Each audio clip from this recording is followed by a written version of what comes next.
Está aqui, gente. Cuidado, porque a sua luz pode não ser luz. A sua luz pode não ser luz. Ou a gente vai colar os nossos olhos no Senhor e descobrir nele o sentido para a gente continuar, ou nós não vamos muito longe. A nossa religião, o nosso amor a Deus não pode ser fruto de fogos de artifício, não pode ser. Esses fogos acendem e se apagam e eles vão embora. É a palavra do Padre Roberto para mim, que eu nunca mais na minha vida vou me esquecer. No meio de tanta festa na minha ordenação, me encontrei com o Padre Roberto uma semana antes de eu ficar padre. Ele me disse assim: meu filho, eu não vou poder ir na sua ordenação, mas eu sei que vai estar todo mundo lá,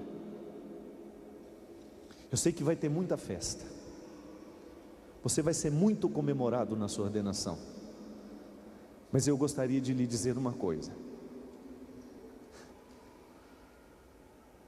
quando você fizer a sua primeira consagração, eu gostaria que na hora que você colocasse o Senhor sobre o altar, você escutasse dele dizendo assim: pronto, Padre Fábio, a festa acabou, agora sou eu e você.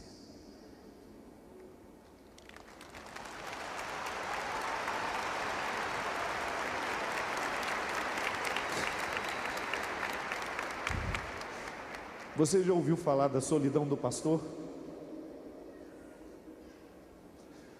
Você já ouviu falar que pastores que comandam multidões também se sentem só?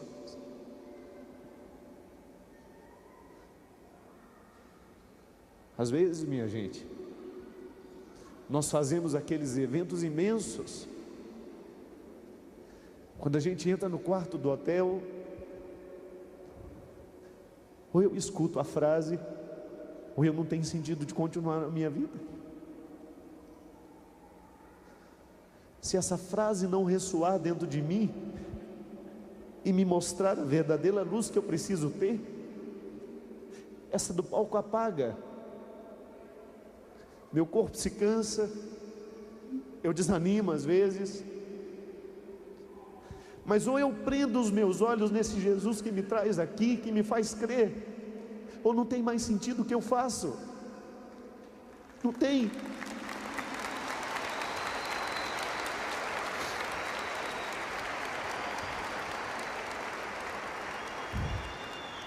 Eu me recordo da poesia de Drummond de Andrade, ao famoso José.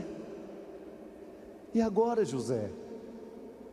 A festa acabou, a luz apagou, e agora você? Você que não tem nome, você que sofre, e agora? O fruto daquilo que Deus quer em você, meu amigo, vai ser depois, na hora que essa multidão se desfazer, que essas luzes se apagarem, que essa pregação terminar, que deixar de chegar aí no seu ouvido, e Deus perguntar para você: agora sou eu e você. O que é que vai sobrar de tudo o que aconteceu, de toda essa viagem que você fez para chegar aqui? E agora? O que é que sobra desse nosso encontro? Vai ser luz temporária mais uma vez? Vamos continuar julgando os nossos filhos pela janela? Vamos continuar julgando as pessoas pela janela? O que é que de novo vai acontecer em nós a partir desse Pentecostes? A festa vai acabar, o momento vai terminar, e Deus vai ter que perguntar isso para nós. Agora? E agora? Eu partilho isso para vocês, com vocês, porque assim como isso me pesa, isso pesa em você também. Eu sei que muitas vezes você também vive esse desconsolo de ser só. Em muitos momentos a sua solidão é tão intensa, mas este é o verdadeiro momento de você descobrir o Senhor da sua vida. Esse é o verdadeiro momento de você experimentar o que é que está te iluminando, qual é o sentido que te conduz, qual é o significado que te segura nessa vida, minha gente.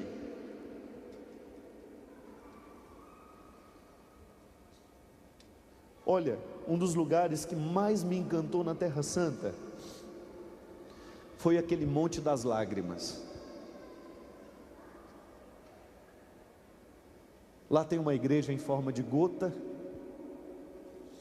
e eu desde criança, sabe, eu sempre me encantava com aquelas duas passagens que Jesus chorava. Eu me apaixonei de Jesus porque ele chorava. Eu sempre achei muito bonito saber que Deus chora. Deus chora. E quando eu estava ali naquele monte, quando olhava lá embaixo, Jerusalém, aquela visão linda, aquela passagem de que Jesus chora sobre Jerusalém: ô Jerusalém, tu que matas os profetas, tu que não escutas a boa notícia, quantas coisas boas já aconteceu na história do teu povo e até hoje você ainda não descobriu, o significado de ser quem você é. E Jesus chora porque ama neste momento. Eu fico pensando, sabe, gente, que Jesus continua olhando para Jerusalém, que somos nós, e continua chorando do mesmo jeito. Não é possível a gente ficar indiferente e ver o que a gente vê e a gente não chorar.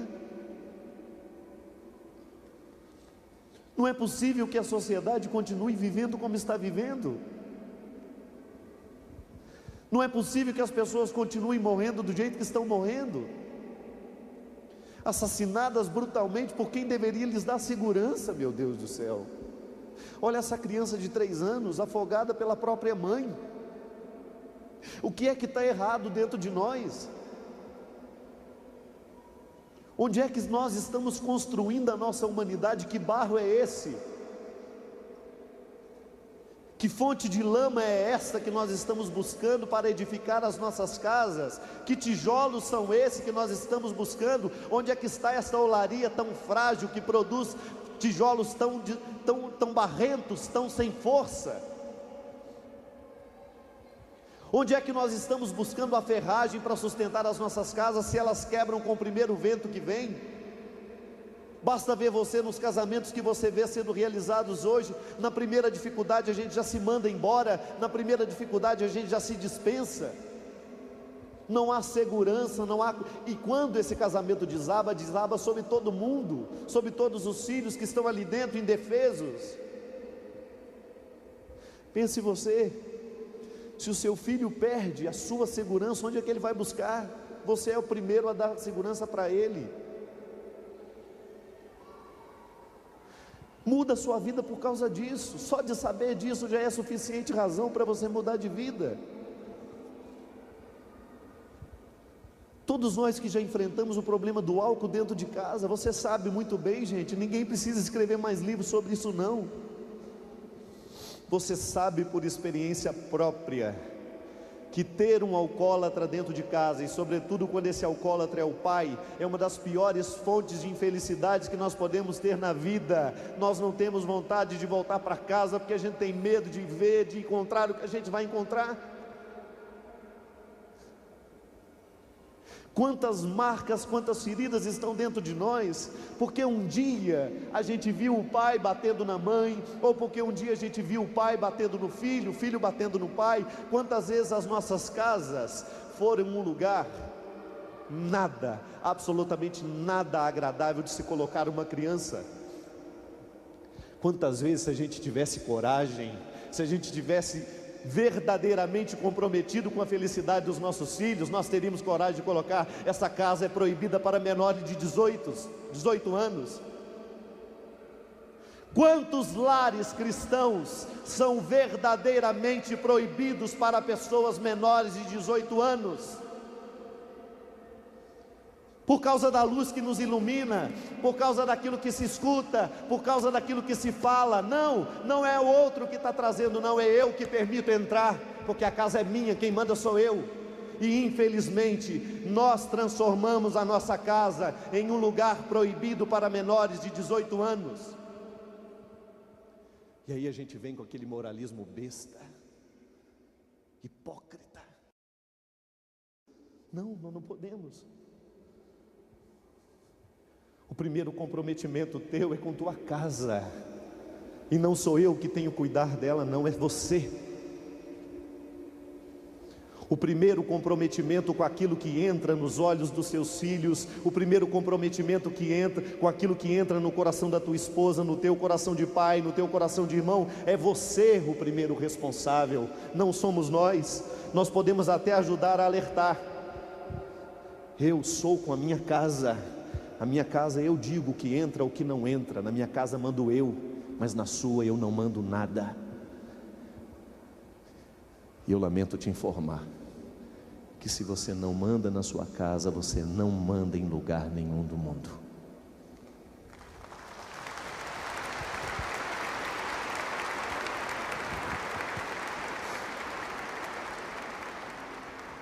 Eu tenho medo que as nossas luzes sejam essas.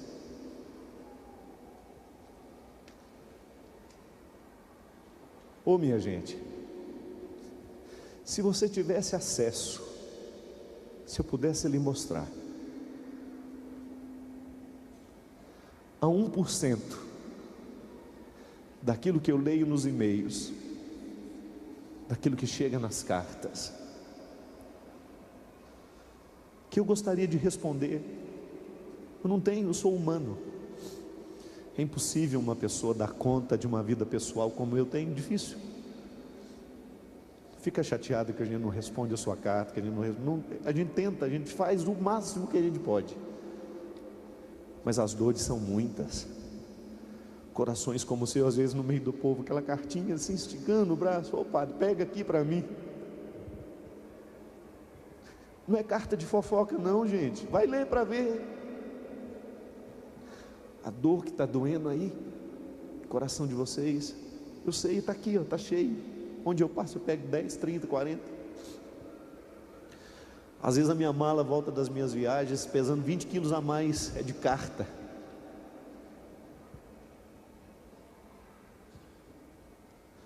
Sabe o que é isso? Gente pedindo socorro. Gente pedindo socorro, filhos pedindo socorro, filhos desesperados com as traições dos pais, filhos desesperados com os vícios, pais desesperados com os filhos. É a vida. Eu pergunto para vocês, como é que nós podemos mudar isso? Nós não podemos ser indiferentes. Da mesma maneira como eu me sinto cada vez mais acuado com o tanto de cartas, com o tanto de e-mails, com o tanto de problemas que me chegam, eu não consigo ser indiferente, só que eu não consigo resolvê-los, eu não tenho como. Ainda agora falava com o Eugênio, padre, às vezes eu fico desesperado com o tanto de coisa que eu preciso cuidar, e eu te peço, pelo amor de Deus, cuida comigo disso. Eu te peço, pelo amor de Deus, torna-te responsável por esse mundo. Como? Lá na sua vida. Muda junto comigo. Se a gente mudar junto, se a gente fizer o nosso esforço para a gente ser um pouquinho melhor, a gente começa a socorrer mais.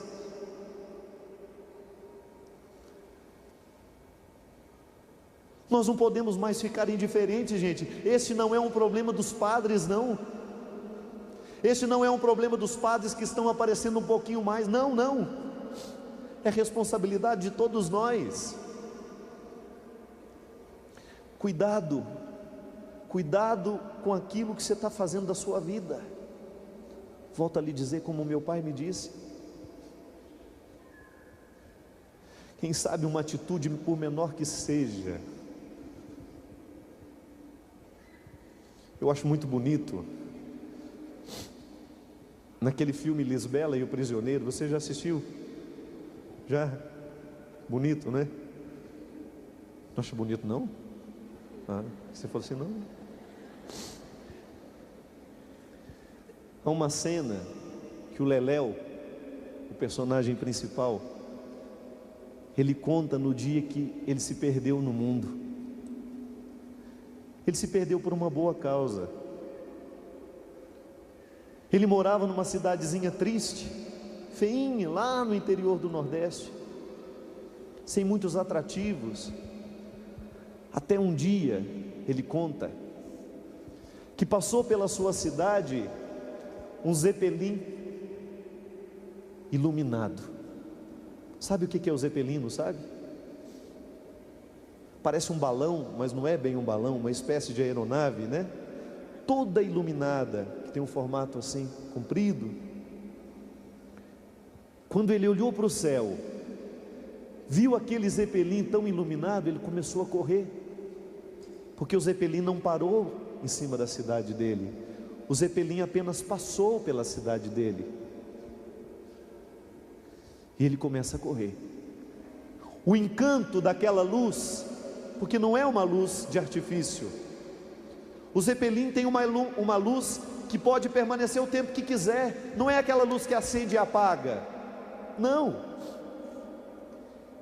ele tem fonte, é uma luz que está alimentada, se quiser fica aceso o tempo todo.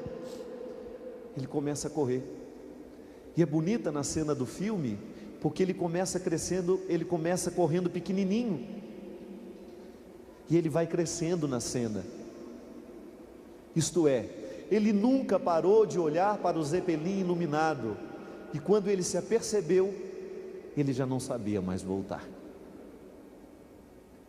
Aí ele diz: desde então, a minha missão é correr atrás de tudo que é bonito nesse mundo.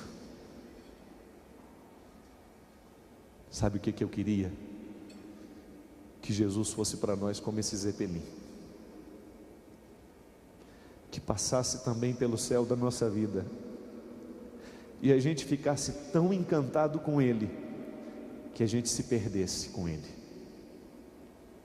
que a gente parasse de olhar para os nossos probleminhas miseráveis, que a gente parasse de olhar para as nossas luzes temporárias, que a gente parasse de prestar atenção no que não presta, e os nossos olhos estivessem só nele, porque luz o suficiente para nos levar Ele tem, só que a gente precisa se perder,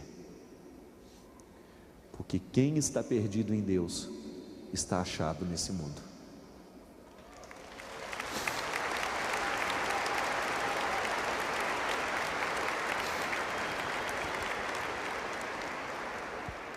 Olhar para o céu e saber que essa luz nos guia, e a gente vai, na experiência de estar presos no chão, mas ao mesmo tempo com a esperança no céu.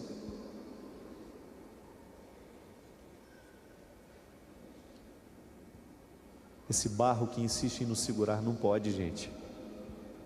Esta lama dessa sociedade, cada vez mais podre, cada vez mais apodrecida, estragada pelos vícios, cada vez mais socializada naquilo que não presta, cada vez mais fertilizada nessas coisas que definitivamente não nos ajudam em nada, em fermentos terríveis que fazem crescer o que não presta no nosso meio, na violência, naquilo que nos educa, pelo contrário, que nos deseduca.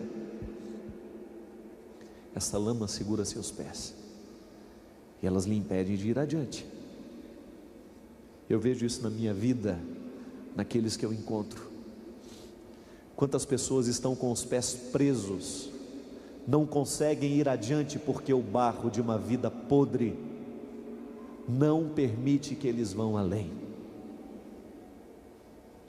Acham que estão na luz, acham que a luz temporária é o resultado final de uma felicidade desejada, e não é, não é. O que é que você está fazendo da sua vida? O que é que tem sido a esperança da sua vida, dos seus dias?